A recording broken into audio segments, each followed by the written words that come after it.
Okay, student, we are going to study today about sets. Its definition: a well-defined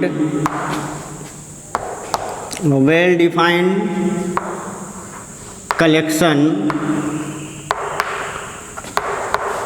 is called set.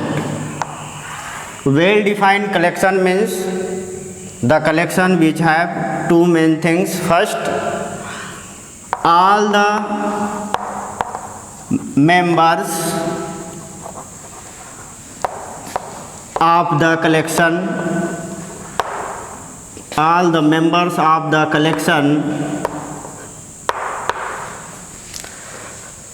is associated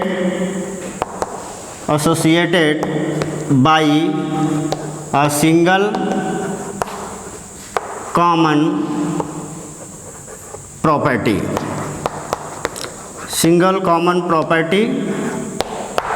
And the second, all the members of the collection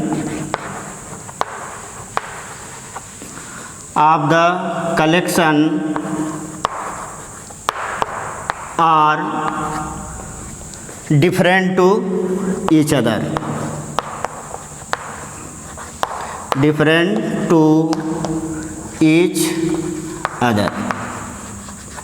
So if these two main property are associated with a collection, that collection is said to be well-defined collection.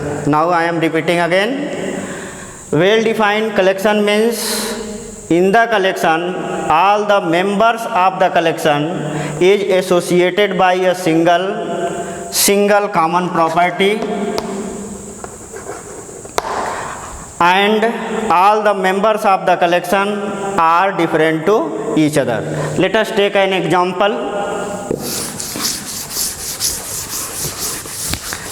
Let S be a collection of students of class S, and A, B, C, D and so on, X, Y, Z are name of student of a class.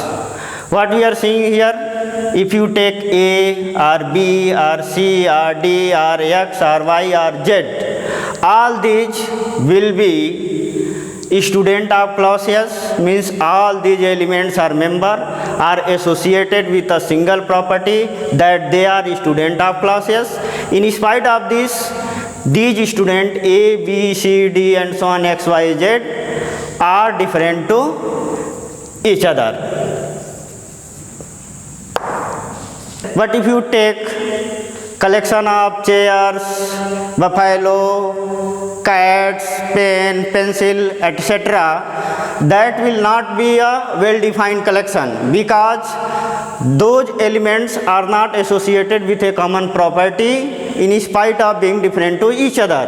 So only those collection of objects would be a set if all the elements of the collection would be associated by a single common property, and in spite of this, all the elements are different to each other. Now we will see what is the membership of a set.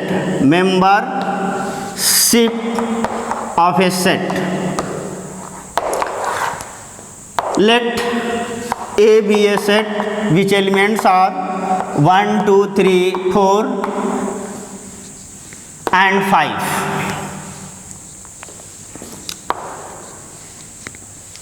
This one lie in a 2 lie in a 3 lie in a 4, 5, all these elements lie in a set A, and these elements can be represented by 1 belongs to A, 2 belongs to A. This sign is said to be belongs to.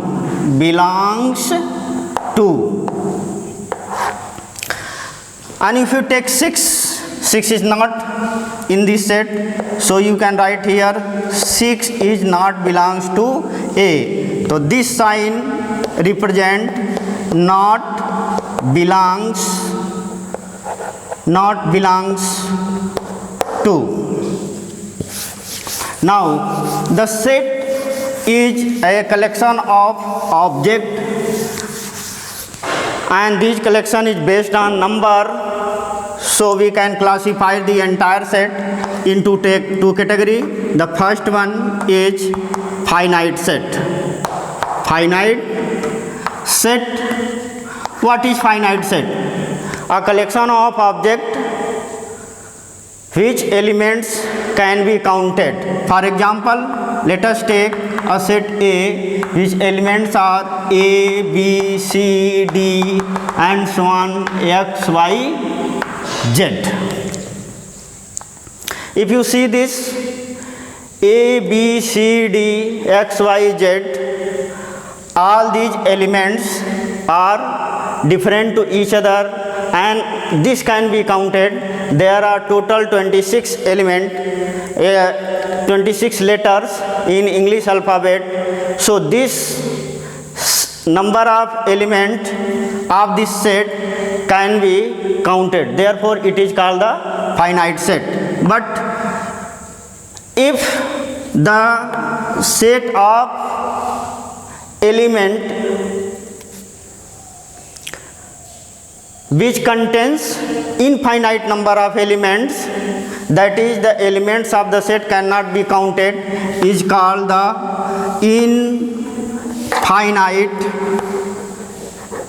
infinite set. For example, if you take the collection of all creatures of C, then we cannot count all the creatures of the sea, and therefore this set will be an infinite set. So these are two examples of finite and infinite set. Now we have to learn first of all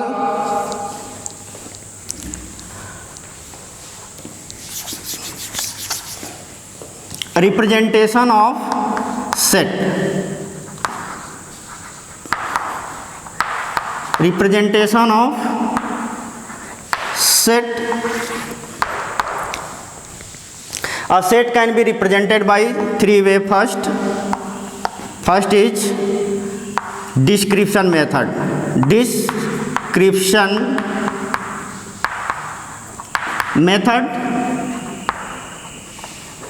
And second by roster or tabular method.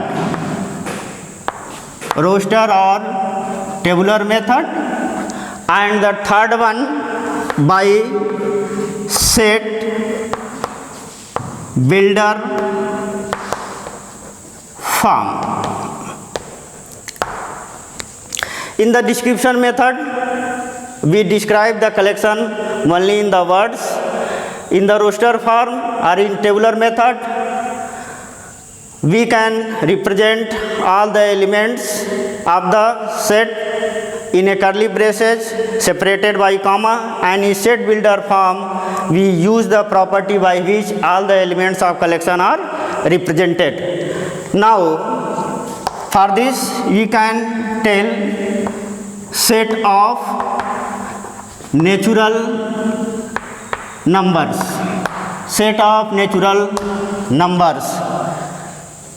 Under description method, the set is defined as set of natural number, but in roster or tabular method, it can be represented by its element kept in curly braces and separated by comma as 1, 2, 3, 4, 5 and so on. So what we are seeing that in the description method we have described the set only by the words, and or by phrases.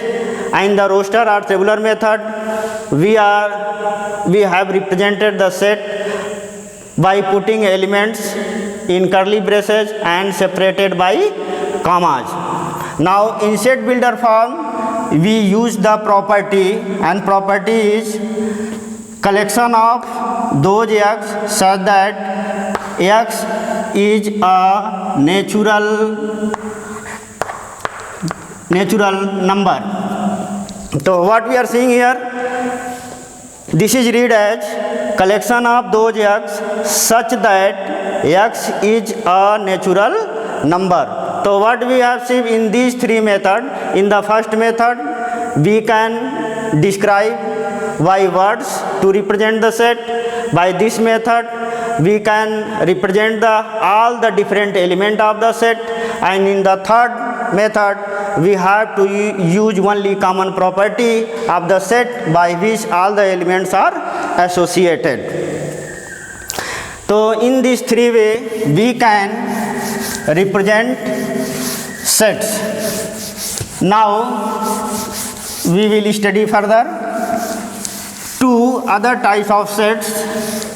The first one is null set. Null set,